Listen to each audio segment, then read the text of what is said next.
Oh, I took your advice. I bought a house. I'm going to make some money. I said, at the top of the frickin' market? Don't listen to your stupid real estate agent who tells you that, oh, the price of real estate always goes up, because it doesn't.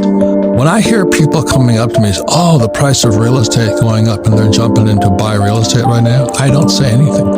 And the reason is that people are just getting into the hype. All this credit, it's actually debt, credit and debt, pumping into this economy, trying to prevent this crash. And if inflation keeps going, I get richer. I am extremely happy. And I think Biden, I'm not Republican or Democrat, he intentionally wants inflation. That's why he shut down the XL pipeline. That's why he stopped drilling to get oil prices up. When oil prices go up, you have all these truckers in Ottawa screaming they can't get food to the table and all this. Prices of food go up. Inflation keeps going up regardless of what's going on, just because the policies of the Biden administration, shutting down the XL pipeline, stopping drilling of oil, so the price of oil goes up. I watch all this, and meanwhile these people are jumping out and buying real estate like there's no tomorrow, and I can't even talk to them. We're on a turning point. But please understand, ladies and gentlemen, inflation makes the rich extremely rich. The middle class will pay higher taxes, and the poor will get poor because they're the ones who can't afford the $25 Wagyu steak that my friends are selling. So that's why it's one of the biggest critical turning points, and that's why I don't know how many years ago when I walked past Richard's book and Borders, and it's the dollar crisis. If you understand what's going on, the problem is the U.S. dollar. Because in 1944, it stopped being money. It just became the reserve currency of the world. And in 71, Nixon took the dollar off the gold standard. We're being set up right now, one of the biggest changes in world history. And so, oh, I bought a property. What do you think? I can't even talk to him. Because this, to me, is 2007 all over again, and then the repo market collapsed. 2008, the market collapsed, and back in 2008, this guy named Bernanke, I believe it was, could print money. And this is where we are today. You've got to wake up, ladies and gentlemen, because otherwise you're just this stupid little hog just driving to slaughter. So America is we're at, not just America, we're one of the biggest turning points in world history. And like, there was Rockefeller, one of those guys said is, when shoe shine boys are giving you stock tips, time to get out. And I was in Safeway the other night, and these people are coming up to me, I did what you said, I bought a rental property, And I came back home and I said to Kim, time to sell. It is so dangerous, but you can't talk somebody out of it because they drank the Kool-Aid. So that's why I'm really honored to have a dear friend, Richard Duncan, been friends for years. He helped Kim and I time the last turn back in 2008. We made fortunes because while everybody was selling, we were buying. And that time has come again. And so that's why please listen to what Richard Duncan has to say. A few months ago, the Fed was still creating $120 billion every month.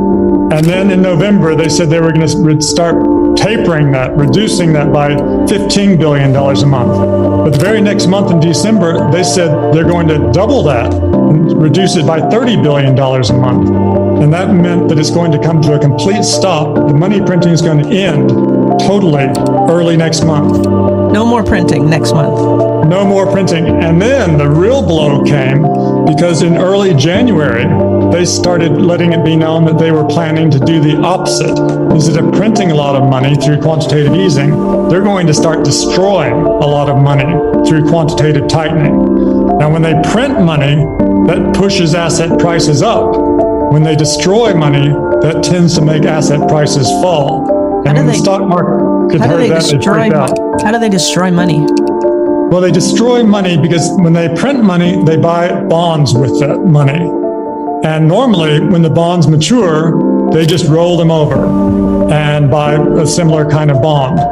But they destroy money by essentially selling those bonds. And when the Fed, what happens is the bonds mature and the Fed doesn't roll them over. someone else has to buy the bond. So the Fed gets its money back. And when the Fed gets money back, that money just evaporates. The Fed doesn't need to keep any money because it can make all the money it wants anytime it wants to. So it's a bit complicated to explain in just a few sentences, but the bottom line is it's the opposite of quantitative easing. Quantitative tightening destroys money, and that tends to make stock prices fall. And we're about to get a heavy dose of quantitative tightening coming into effect within the next couple of months. And it's going to make it harder and harder for mom and pop to go buy that house they're going to flip. And isn't that going to drive inflation through the roof? Well, they think the opposite. When they, instead of printing money, that's the thing that normally causes inflation. It stimulates the economy, it creates growth. But when they destroy the money, that tends to make asset prices fall, like stocks and property. So people are less rich, so they spend less money. And if they spend less money, then prices tend to fall.